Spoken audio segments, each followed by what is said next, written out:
Welcome to JP lifeline. இப்போ பார்க்க போகிறது கோதுமை சம்பா ரவா உப்மா. இதுதான் நம்ம பார்க்க போகிறோம். இன்றைக்கி மார்னிங் பிரேக்ஃபாஸ்ட்டு இதை தான் நான் செஞ்சுருந்தேன். வெங்காயம், அதாவது ஒரு பெரிய வெங்காயத்தை நான் 2ஆக கட் பண்ணி வச்சுருக்கேன். பொடியாக கட் பண்ணிக்கோங்க. இந்த உப்மா பார்த்திங்கன்னா நான் கடாயில் செய்யலை, குக்கரில் தான் செஞ்சுருக்கேன். ஏன்னா அதுதான் கொஞ்சம் ஈஸியாக இருக்கும். நம்ம கடாயிலாம் நம்ம கைவிடாமல் கிண்டிக்கிட்டே இருக்கணும். பட் அதனால் இப்போ நான் குக்கரில் செஞ்சுருக்கேன். இது நீங்கள் ட்ரை பண்ணி பாருங்கள், நல்லாயிருக்கும். இது சுகர் பேஷண்ட்ஸ்க்கு ரொம்ப ரொம்ப நல்லது. But diet loss weight loss பண்ணுறவங்களுக்கும் இது ரொம்ப பெனிஃபிட்ஸு. டயட் ஃபாலோ பண்ணுறவங்களுக்கும் இது ரொம்ப பெனிஃபிட்டானது தான். சம்பா ரவைன்னு சொல்லி இப்போ நான் இந்த வெங்காயத்தை நான் பொடி பொடியாக நறுக்கி வச்சுக்கிட்டேன். ஒரு பெரிய வெங்காயத்துக்கு ஒரு தக்காளி வேணும்னா ஆப்ஷனல் ஒரு அரை தக்காளியாவது சேர்த்துக்கோங்க. உங்ககிட்ட கேரட்டு, பீன்ஸு, பட்டாணி இதெல்லாம் இருந்தால் இன்னும் டேஸ்ட்டு பார்த்திங்கன்னா அல்டிமேட்டாக இருக்கும்.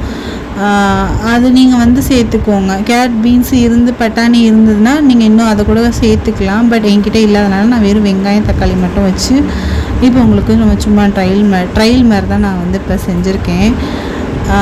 சப்ஸ்கிரைபர் பார்த்திங்கன்னா 600 கொடுத்துருக்கீங்க. எனக்கு ரொம்ப ரொம்ப சந்தோஷமாக இருக்குது. நான் ஒரு சப்ஸ்கிரைபரும் பெரிய விஷயமாக நான் பார்க்குறேன். பட் அவங்களுக்காண்டி நான் இனிமேல் நான் செய்யணும் அப்படின்ற ஒரு நம்பிக்கையும் எனக்கு வந்துருச்சு. பச்சை மிளகா பார்த்திங்கன்னா ஒரு 4-5 பச்சை மிளகாய் எடுத்திருக்கேன்.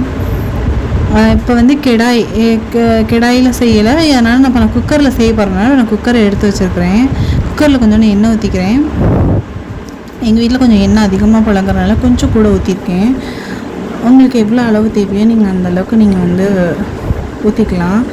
இது கடுகெல்லாம் நான் இப்போ யூஸ் பண்ண கிடையாது. பட்டை, கிராம்பு 2, ஏலக்காய் ஒரு ஏலக்காய், பிரிஞ்சி இலை, சோம்பு. இதை பொரிஞ்சு வர லேட்டாகவும் நான் ஒன்று ஒன்றா போடுவேன். பட் அதை நான் முன்னாடியே சொல்லிடுறேன் என்னென்ன போட போகிறேன்னு. பட்டை 2 சின்ன சின்ன துண்டாக 2 பட்டை போட்டிருக்கேன். சோம்பு போட்டிருக்கேன், ஒரு 1.5 ஸ்பூன் சோம்பு, பிரிஞ்சி இலை, ஒரு ஏலக்காய், கிராம்பு. தாளிக்க போகிற ஐட்டம்ஸ் எல்லாமே நான் அதில் போட்டிருக்கேன். பட்டை, கிராம்பு தாளிக்கிற ஐட்டம்ஸ்ன்னு சொன்னால் தெரியும் உங்களுக்கு. பட் அந்த ஐட்டம்ஸ் எல்லாமே நான் போட்டிருக்கேன். ஏலக்காய் ஒரே ஒரு ஏலக்காய் தான் போட்டிருக்கேன். இதெல்லாம் நல்லா பொரிஞ்சிருச்சு. பொரிஞ்சோன்னா நம்ம அரிஞ்சு வச்சுருக்க பொடி பொடியாக அரிஞ்சு வச்சுருக்க வெங்காயத்தையும் பச்சை மிளகாயும் நம்ம சேர்த்தே வதக்கிடுவோம்.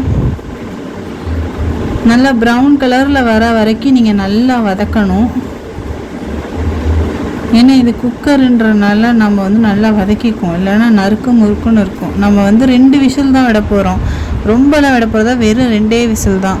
ரொம்ப விட்டிங்கன்னா குழஞ்சி போயிடும்.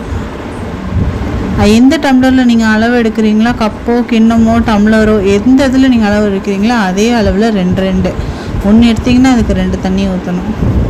ஃபஸ்ட்டு நம்ம இதை வதக்கிறத பார்த்துக்கலாம். இப்போ ப்ரௌன் கலரில் நல்லா வதங்கிடுச்சு. இப்போ நம்ம அந்த அரிஞ்சு வச்ச அந்த குட்டி தக்காளி ஒன்று இருக்குல்ல, நம்ம அதையே போட்டேன். உப்பு தேவையான அளவுக்கு உங்களுக்கு உப்பு, இது எங்களுக்கு இந்த தேவையான அளவு போதும். நல்லா அந்த உப்பு அவ்வளோ போட்டிருக்கிறேன். போட்டு அதையும் நல்லா வதக்கிக்குவோம். எனக்கு நான் சொல்லியிருந்தேன், நீங்கள் வீடியோ ஃபாலோ பண்ணி பார்க்குறவங்களுக்கு தெரியும். நான் சொல்லியிருந்தேன் நான் ஆர்டர் பண்ணியிருக்கேன், மொபைல் ஸ்டாண்ட் ஆர்டர் பண்ணியிருக்கேன் நான் சொல்லியிருக்கேன். அது பட் வந்துருச்சு. இப்போ எனக்கு அது வரவும் எனக்கு கொஞ்சம் ஈஸியாக இருக்குது. ஏதோ நான் அது சாட்டுக்கு அது முனையில் நிற்க வச்சுட்டு நான் இப்போ சாட்டுக்கு இப்போ நான் சமைச்சிட்ருக்கேன். இப்போ நான் சம்பா ரவை அந்த 1 டம்ளரில் போட்டிருக்கேன்னா இப்போ 2 டம்ளர், நான் 2 டம்ளர் சம்பா ரவை எடுத்திருக்கேன்.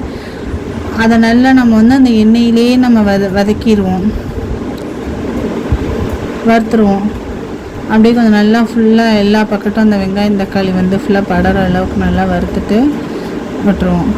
இப்போ நான் எந்த டம்ளரில் ரவா எடுத்து போட்டேனோ அதே டம்ளரில் 4 டம்ளர் தண்ணி, 1 டம்ளர் ரவாக்கு 2 டம்ளர் தண்ணி. அப்போ 2 டம்ளர் ரவாக்கு 4 டம்ளர் தண்ணி ஊற்றிருக்கேன்.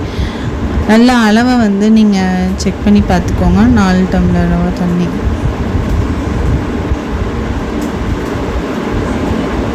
இதில் ஒரு வீடியோ கட் ஆயிடுச்சு. இஞ்சி பூண்டு பேஸ்ட்டு போட்டிருப்பேன், அதை வந்து அது கட் ஆயிடுச்சு. பட் நான் அதை ஆன் பண்ணணும்னு நினச்சேன். அதில் வந்து நான் ஆன் பண்ணவே இல்லை, அப்படியே விட்டுட்டேன். ஆனால் இஞ்சி பூண்டில் நீங்கள் சேர்த்துக்கோங்க, இன்னும் டேஸ்ட்டு நல்லாயிருக்கும். அது மறந்துடாதீங்க. நான் அதில் ஆன் பண்ண போட மறந்துட்டேன். இப்போ நல்லா கிண்டி விட்டாச்சு, அவ்வளோதான். இந்த விசிலை போட்டு ஒரு 2 விசில், அதுக்கு மேலே விட்டுறாதீங்க. 2 விசில், எல்லாம் 2 நீங்கள் அளவு, அதோட அளவு எல்லாமே 2 விசில் வந்துடட்டும். இப்போ வந்து பார்த்திங்கன்னா விசில் வந்துருச்சு. ஓப்பன் பண்ணி பார்த்துட்டு, இப்போ யாராக இருந்தாலும் சரி விசிலை ஓப்பன் பண்ணிவிட்டு அப்புறமேட்டு இதை ஓப்பன் பண்ணுங்கள். கம்மன்னு பிரியாணி ஸ்மெல்லு. இதில் வந்து கேரட்டு, பீன்ஸு இதெல்லாம் போட்டிங்கன்னா நல்லா பிரியாணி டேஸ்ட் இருக்கும். இதில் பிரியாணி சில பேர் செய்கிறாங்க, பட் நான் ட்ரை பண்ணி பார்த்ததில் மோஸ்ட்லி இதுவே போதும் அப்படின்றனால நான் அதை ஸ்டாப் பண்ணிட்டேன். கொத்தமல்லி இருந்தால் கொத்தமல்லி போட்டுக்கோங்க. தேங்காய் இருந்தால் தேங்காவை நல்லா பொடியாக திருவி அதையும் இதில் போட்டு நல்லா பரட்டி எடுத்துக்கோங்க. இப்போ வாங்க பார்ப்போம். இதோட காம்பினேஷன் தேங்காய் சட்னி. ஒயிட் குருமா இருந்தால் இன்னும் சூப்பராக இருக்கும். நான் தேங்காவை வந்து பரட்டி போட்டு அந்த உப்புமாவோட தேங்காய் பரட்டி போட்டு அப்போ காமிச்சிருக்கேன். அவ்வளோதான். தேங்க்யூ. ஃபுல்லாக வாட்ச் பண்ணுங்கள் வீடியோவை. சப்ஸ்கிரைப் பண்ணுங்கள், இன்னும் சப்ஸ்கிரைப் பண்ணுங்கள், சப்போர்ட் பண்ணுங்கள். பாய். நெக்ஸ்ட் வீடியோவில் பார்ப்போம்.